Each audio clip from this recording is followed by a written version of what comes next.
From lockdowns to staffing shortages to surging food prices, it hasn't been an easy couple of years for restaurants like these. And for many, the ones that did survive, the issues will likely stretch well into 2023. Obviously, the restaurant industry was one of the hardest hit with the pandemic, but a lot of the operators showed really good perseverance.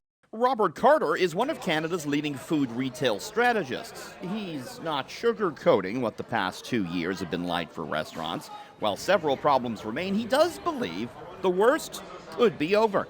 We're starting to see customers come back. I would say we're about 80% pre-pandemic levels in terms of customers going into restaurants. Off-premise still playing a big part. The challenge has been really around these independents, the moms and pops that have struggled. Those that did remain open have been hard hit by labor shortages over the past year. It turns out many service industry workers found something else to do during all those COVID lockdowns.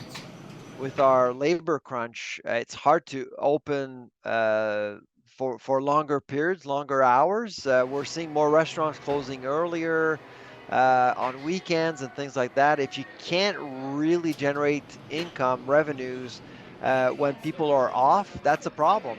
2023, labor continues to be a big issue. I'm expecting in Q4, as we move into 2024, we'll start to see 2019 levels.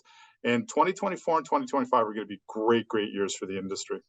And then there's the surging cost of food. Canadian restaurants were forced to jack up prices in 2022, but operators also absorbed some of those increases in order to lure customers back.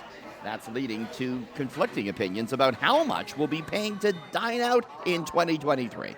Menu prices did go up, but not as much as retail. That's the thing, and it did happen in the U.S. as well by 3-4 percentage points. So we are expecting menu prices to catch up to retail prices in terms of the inflation rate per se, probably between 5 to 7%.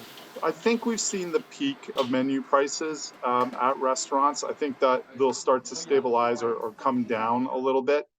They're just passing through what the suppliers are passing on to them. So items such as canola has, tripled or quadrupled in price, chicken and protein prices. So as the supply chain starts to ease up, hopefully we'll start to see some of those pricing pressures drop. Richard Southern, City News.